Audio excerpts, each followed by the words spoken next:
Saludos, bienvenidos nuevamente a este vuestro canal. Bueno, pues os estaba hablando de, de lo que dice Yuval Noah Harari sobre el rey Sol, comparando estas dos imágenes.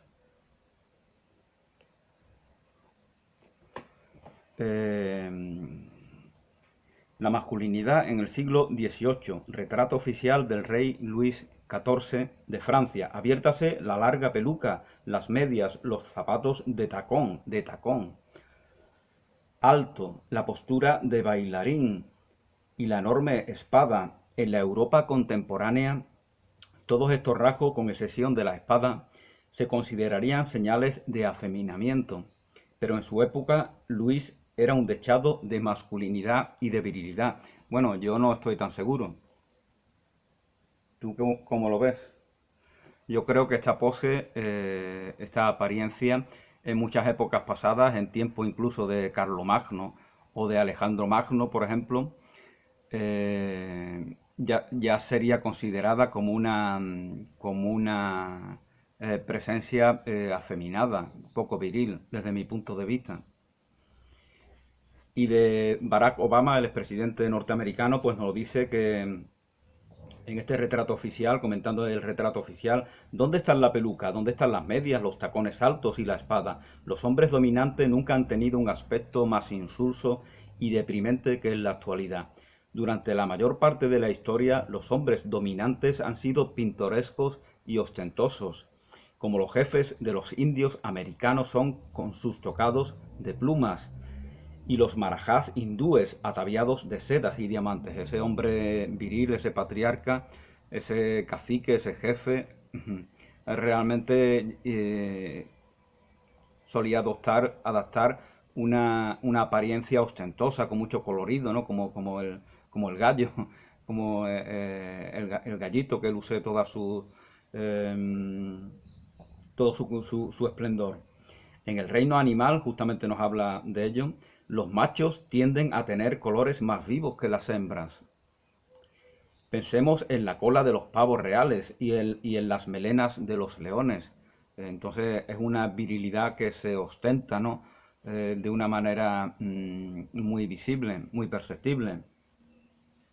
Bueno, pues dejemos a este libro que no he leído íntegramente, tampoco me atrae mucho, la verdad, aunque siempre es interesante no repasar porque trata de la historia de la humanidad, desde sus orígenes hasta el tiempo actual. Y sigamos con el libro Las variedades de la experiencia religiosa, comentando esta obra de William James, a la que hoy, si Dios quiere, pues daremos término. Había comentado que el culto del lujo material y de la riqueza no es afeminamiento y falta de virilidad, las guerras como parapeto espiritual contra este afeminamiento. Esta es una trágica compensación. Una vez que nos afeminamos, pues pensamos que la virilidad está en que nos matemos a puñetazos o a tiros o a bombazos limpios. Entonces ya se expresa la virilidad reaccionaria, un sucedáneo de ella, un trágico sucedáneo de ella, que verdaderamente es una gran amenaza para todos, ¿no? Hasta el punto de que toda la humanidad íntegramente está en peligro ante esta perspectiva de vida que tenemos en este paradigma reaccionario, en esa búsqueda de compensación de esa falta de virilidad. Obviamente todo esto está expuesto a mucho tipo de debate, como podemos comprobar, ¿no? Hemos crecido temiendo ser pobres, hemos crecido temiendo ser pobres. Se promueve la alabanza de la pobreza, ¿no? William James promueve esa alabanza de lo que verdaderamente es la pobreza en el sentido místico, es decir, el no necesitar nada, el sabernos que somos seres completos, íntegros, consumados, que estamos ya dispuestos para dar todo lo mejor de nosotros, para crear, para compartir, para realizar ese potencial individual que se alberga en cada uno de nosotros. Esa es la verdadera pobreza mística, donde no hay dependencia de ningún elemento mundano, de nada que sea ajeno a nosotros, de nada que sea percibido como algo ajeno a nosotros, en el cual proyectemos nuestra mentalidad de carencia y busquemos al mismo tiempo en ello la compensación de esa mentalidad, de esa carencia. Esta pobreza evidentemente es lo contrario del materialismo y de la codicia. Necesitamos una revolución espiritual. Cantaba Juan Carlos Aragón, ¿no? Que en paz descanse. Ese autor de comparsas de aquí de Cádiz. La riqueza es mejor que la fuerza, que la pobreza, perdón. La riqueza es mejor que la pobreza cuando nos provee de alguna progresión, lo que no se suele dar. Evidentemente, si vienes al mundo, eres un bebé y imagínate que ya tuvieras tu razón y te dice, oye bebé, ¿quieres ser rico? Poderte disponer de todo lo que te va a permitir poder cultivarte, poder ser un artista, poder ser una persona culta, poder ayudar a tus semejantes. ¿O quieres ser un pobrecito que vive debajo de un puente con necesidades materiales? ¿Qué prefieres? Pues evidentemente todos elegiríamos el estado de riqueza material, pero si lo hacemos con conciencia es porque sabemos que ese estado en principio nos va a proveer de una mejor situación para cultivarnos a nosotros mismos. Sin embargo, eso solamente es una teoría. En la práctica, desgraciadamente, no acontece así. De ahí lo que decía, lo que decía Mary Wollstonecraft, ¿no? De ese acomodamiento, ese afeminamiento, esa vida evasiva, pobre, hueca, que tienden a llevar los aristócratas, las clases acomodadas. Como ya somos ricos, pues ¿para qué vamos a leer? ¿Para qué vamos a formarnos? Entonces, al final viven igual que los pobrecitos que viven debajo de un puente, en la práctica. Y desde ese punto de vista, aquí el pobrecito está mejor porque por lo menos ese estado va a ser un estímulo para pretender que se le dé un cambio real en su vida. En cambio, el otro, el rico, está ahí acomodado, sin sacar sin cultivar ese potencial al cual me refería anteriormente.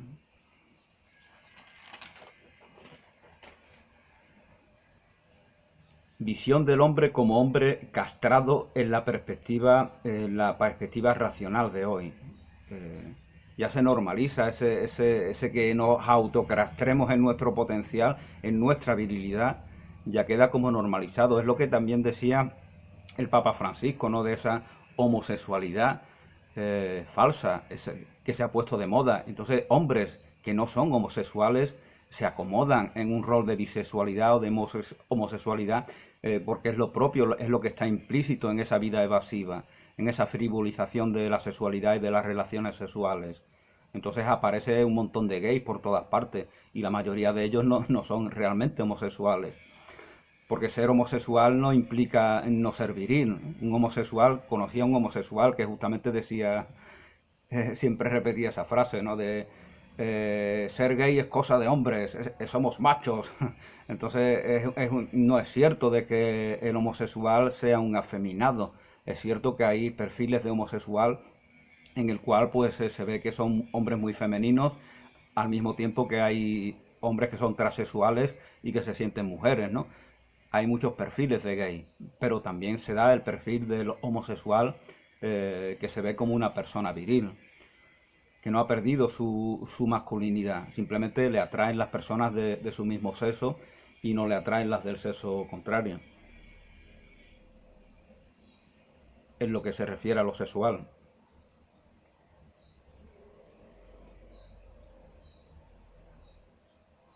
En el terreno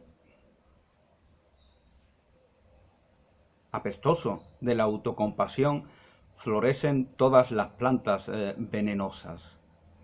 En el terreno apestoso de la autocompasión es como un terreno, es como ese agua estancada donde empiezan a surgir todo tipo de bacterias, de porquería, que si bebes un par de gotas de ese agua te mueres seguro, vamos. Pues eso acontece en ese rumiar autocompasivo, en ese resentimiento.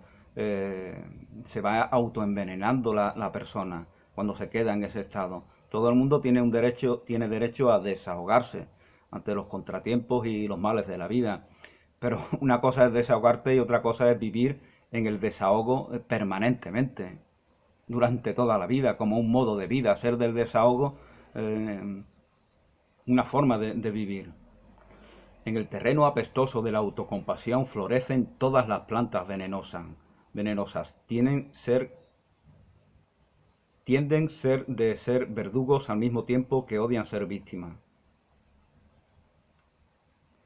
Tienen sed de ser verdugos, están resentidos y quisieran, que piensan que son víctimas del mundo que ven, de los acontecimientos fortuitos y de las voluntades ajenas, y les gustaría verse en el rol de verdugos. Con eso demuestran que verdaderamente no tienen un sentido de justicia, porque lo que quieren es sentir que pueden oprimir, ensañarse con aquellos que ellos, con respecto a los cuales ellos se consideran víctimas. Es decir, aplicar lo mismo que ellos están padeciendo. Pero al mismo tiempo quieren continuar siendo víctimas, no quieren perder el rol de víctima, porque si pierden el rol de víctima temen ser culpabilizados, temen que se les señale y diga, ah, tú eres el culpable, tú eres el malo, tú eres el que falla. Entonces temen eso y por eso están siempre acusando a sus semejantes. Esto se vuelve muy grotesco cuando se normaliza en una persona muy energética. Eso es el peor de los casos. Una persona muy energética, una persona que tiene mucho amor propio, que está siempre en su sitio, que jamás se deprime, que jamás se desanima, que siempre va hacia adelante. Una persona así, adoptando este rol de terreno apestoso, de autocompasión, eso es algo horrible, ¿no? Y es muy mal para él, porque como al verse tan energético, jamás cuestiona ese rol al cual se ha habituado. Y por lo tanto sigue así permanentemente. Por lo cual mejor le vendría no ser tan energético y sentirse vulnerable, porque esa vulnerabilidad le incitaría a buscar una transformación, un cambio, al menos a ser crítico con esa actitud reactiva que se ha normalizado en su vida.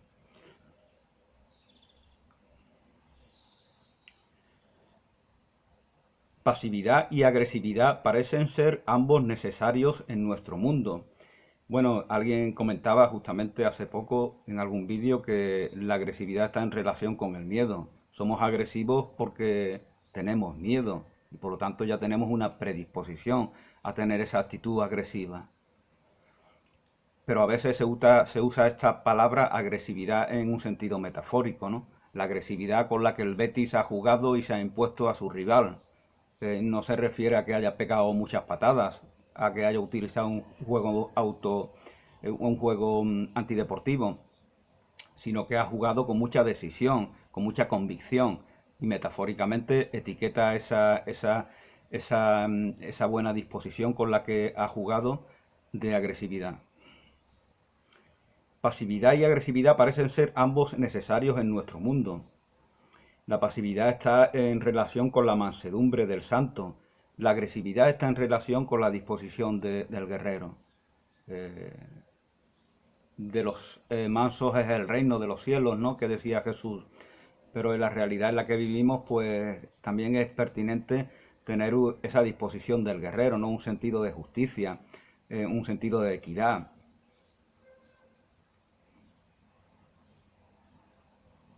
El santo es superior al hombre fuerte por su adaptabilidad. El fuerte está a la defensiva. Esto se refiere a una sociedad pacífica ideal. En una sociedad pacífica ideal, donde estemos como estamos aquí, que no nos peleamos nadie, que no hay envidia, rencores, en esos momentos de convivencia intensa y positiva en los cuales no aparece ningún elemento tóxico, nocivo, que amenace esa convivencia. Pues si un momento así pudiera hacerse indefinido, permanente, y viviéramos en una sociedad ideal donde la convivencia se diera eh, como algo natural, ahí en ese espacio el santo, la mansedumbre del santo, sería preferible a la fortaleza, a esta del guerrero, ¿no? a esta agresividad del guerrero a la cual antes me refería, porque ya no nos va a aportar nada. ¿Para qué queremos obsesionarnos con el sentido de justicia, con el buscar si no hay nadie aquí que nos amenace? No si nada ni nadie nos amenaza, ¿para qué queremos guerreros? Pero eso en una sociedad ideal. Y se nos habla de un grupo que progresa. Esto es muy difícil conseguir, pero no es tan difícil en un espacio de personas conscientes, que no significa que se segreguen por completo de la sociedad, sino que se dé una convivencia mayor entre ellos y de esa manera pues puedan llevar a cabo esa sociedad ideal en pequeño. La alegría es una emoción expansiva. La disposición de servir, la alegría es una emoción expansiva cuando es real. Obviamente el cinismo, la carcajada grotesca del que se mofa de los males del prójimo, eso no es alegría, evidentemente. Ese es el sucedáneo en el cual él vive, porque no puede disfrutar de una auténtica alegría. Y por lo tanto, cuando no podemos, ni sabemos, ni queremos disfrutar del sentimiento de la alegría, que siempre es compartido y expansivo, como aquí se nos dice, pues mecánicamente, automáticamente buscamos un sucedáneo, que suele ser bastante grotesco.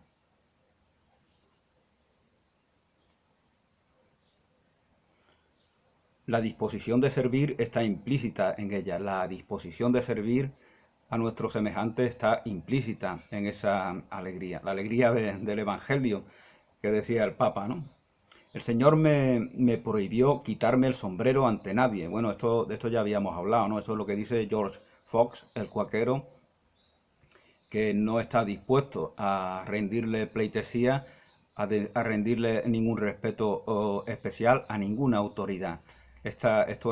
Parece como una apología del anarquismo, ¿no? Aquí todos somos iguales, y por lo tanto no hay privilegio ante nadie, no hay un protocolo que debamos de escenificar ante ninguna autoridad, porque no hay más autoridad que la de Dios, que la de la fuente de vida. Así lo ve George Fox, que además tutea a todo el mundo. El protestantismo adapta una perspectiva pesimista. El protestantismo adapta una perspectiva pesimista. La persona religiosa de corte infantil se acomoda al catolicismo. La persona religiosa más tradicional se acomoda más fácilmente a ese rol pasivo normalizado en el catolicismo, ¿no? Sin embargo, visto así, en principio parece que es mejor lo protestante, pero lo protestante, como ya había comentado en vídeos anteriores, implica una destrucción, una eliminación de todos los elementos que nos evocan eh, la religiosidad. Entonces ya nos vamos volviendo laicos, vamos eliminando la religión de nuestras vidas realmente.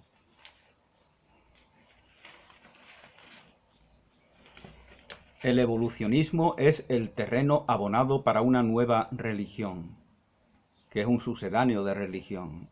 Así lo afirma William James. Por ejemplo, la religión no significa nada. Estos son ejemplos de lo que dice una persona atea, agnóstica, de la cual pues hoy podemos ver en muchos lugares, ¿no?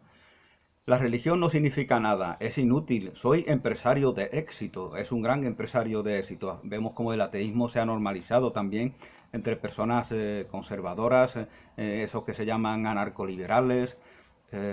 Han adoptado, se han dado cuenta de que viene muy bien el ateísmo para ellos, o el agnosticismo.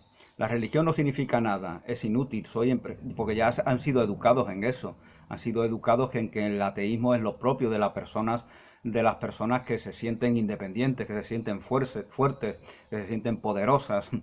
Así ellos están convencidos porque verdaderamente se les ha adoctrinado en eso, y se les ha adoctrinado en que la religión y todo tipo de espiritualidad no son más que caminos para personas débiles que necesitan de ellos como consuelo. Esa es la convicción en la cual ellos viven.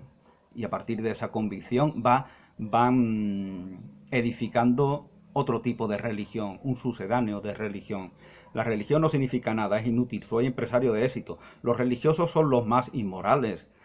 Evidentemente a veces pues esa religión de represión hace que los religiosos que se reprimen sean más inmorales que la inmoralidad que señalan en sus semejantes, ¿no? Pero esto acontece en determinado tipo de personas, no en el conjunto de los religiosos. No acontece en los religiosos de los cuales William James nos ha estado hablando a lo largo de esta obra, porque esos religiosos no son, no reprimen ni su sexualidad, ni sus instintos, ni sus emociones.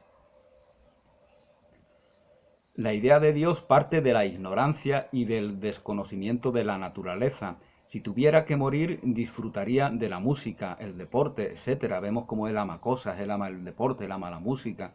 Y tomando esos, la naturaleza, habla de la naturaleza, a pesar de lo cual, pues parece que a estos ricos empresarios no les gusta vivir en esos entornos urbanos donde solo hay rascacielos, ¿no? Y hay poca naturaleza manifestada. Me gusta la naturaleza, solía salir a pasear un ratillo cada domingo. El gusto de la naturaleza suyo es ir al parque a dar un paseillo cada domingo, ¿no? Y eso solía, ya no lo hace. El hombre es un animal que progresa y gracias a mí ha avanzado 1000 años. Eso es lo que piensa. Él tiene una convicción de superioridad con respecto a sus semejantes. Piensa que abandonar cualquier tipo de fe en Dios, cualquier tipo de religiosidad, de espiritualidad, supone una progresión. Y él dice, gracias a mí, la humanidad ha dado no un pequeño paso como el que se dio cuando se llegó a la luna, sino 1000 años, 1000 años ha avanzado gracias a mí.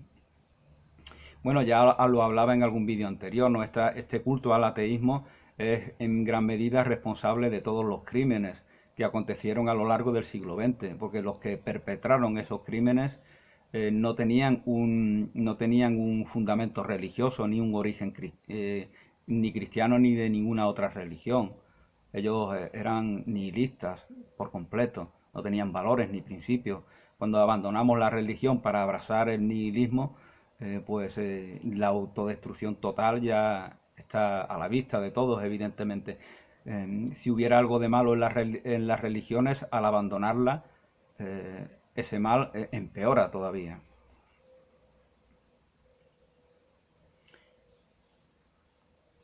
Dentro de 1 millón de años quizá no haya mal ni pecado, ese optimismo que tienen, porque los ateos, muchos ateos, de esto hablaba Albert Camus en su libro del hombre rebelde, refiriéndose al marxismo, por ejemplo, cómo se convierte en una religión, cómo al igual que muchos cristianos piensan que en el futuro nos espera un paraíso, ellos también están convencidos de que en el futuro nos espera un paraíso aquí en la tierra y por lo tanto todo está justificado. Y eso aconteció en la Rusia soviética, ¿no? Todo tipo de crímenes, de represiones, de persecuciones políticas estaban justificadas porque en el futuro nos esperaba un supuesto paraíso fraternal donde todos los obreros y obreras íbamos a convivir gozosamente. Eso es una fantasía tan grande como la de cualquier religión mal interpretada.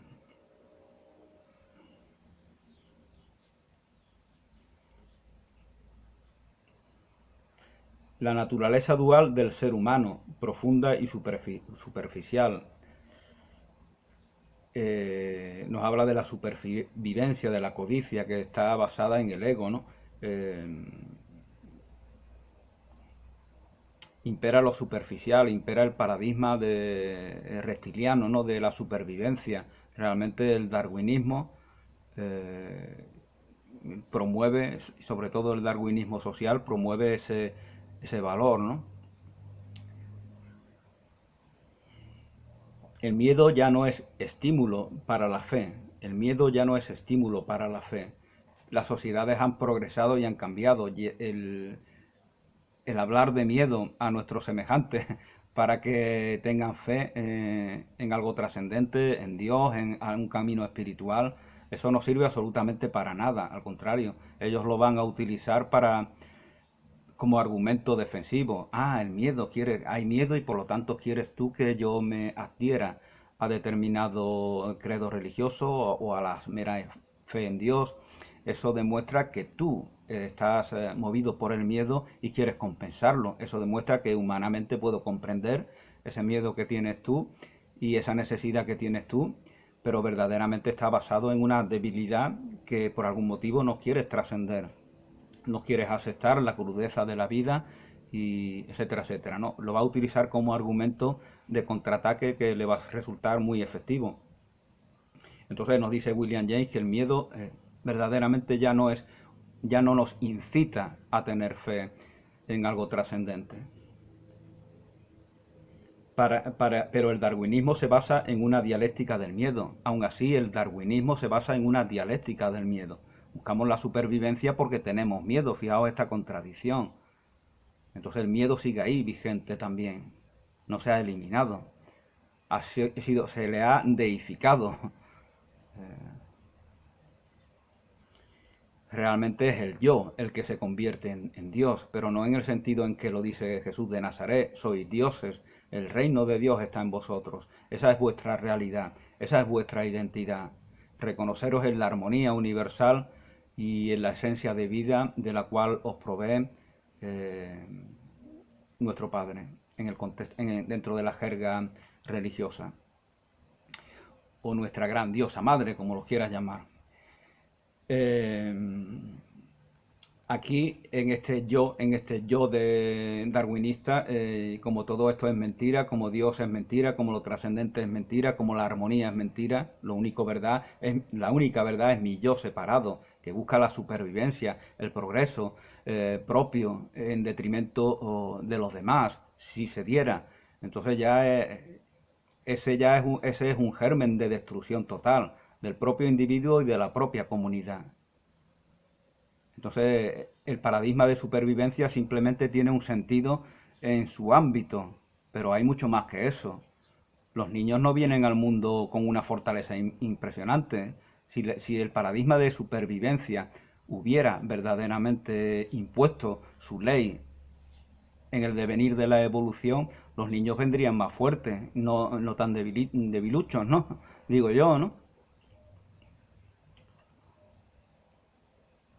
En el darwinismo hay muchos eslabones perdidos, muchísimos. Y lo peor de todo es cuando no se quieren reconocer y cuando se adopta y se adapta esta teoría a un ámbito social y político, como hicieron, por ejemplo, los nazis, a través de la tradición alemana. El panteísmo es algo así como decir que Dios está en nuestro inconsciente. Eh, Bueno, ya había comentado de cómo se usa esta etiqueta para descalificar el misticismo de determinadas personas, ¿no? Reconociendo nuestra divinidad, trascendemos el infierno y todos los poderes naturales del universo se combinan para que accedamos al cielo. Reconociéndonos en nuestra divinidad, el reino de Dios está en vosotros, esa es vuestra verdadera identidad. Trascendemos el infierno y todos los poderes naturales del universo se combinan, se confabulan a nuestro favor para que accedamos al cielo. Y bueno, se nos da algunos testimonios de fortaleza en personas de fe, de cómo la fe les provee de una fortaleza impresionante que les permite transitar por la vida exitosamente y felizmente. Entonces, esa fe tiene un valor pragmático, verdadero, real, auténtico, fructífero en sus vidas. No es un mero desahogo del miedo y de la debilidad. El pesimismo lleva a la debilidad. Eso dice William James. El pesimismo. Fijaos que las filosofías existencialistas y afines de estos últimos 2 siglos se basan en el culto al pesimismo, como si el pesimista fuera un ser superior que ha trascendido las ilusiones del optimista. Así es como lo ven ellos. El pesimismo lleva a la debilidad. el optimismo al poder. El optimismo es una disposición positiva, entusiasta ante la vida y ante cada una de las situaciones que en ella se dan. El optimismo es fe, el optimismo es voluntad, el optimismo es certidumbre. El pesimismo es temor, eso es lo que es miedo. Pesimismo viene de pésimo. El que es pesimista es que está temeroso y quiere contagiar a sus semejantes de ese temor, porque no los quiere contagiar de esa alegría expansiva a la cual me refería anteriormente. Bueno, pues con esto pongo término a mis comentarios personales sobre este libro de William James. Muchas gracias, bendiciones y hasta una nueva oportunidad.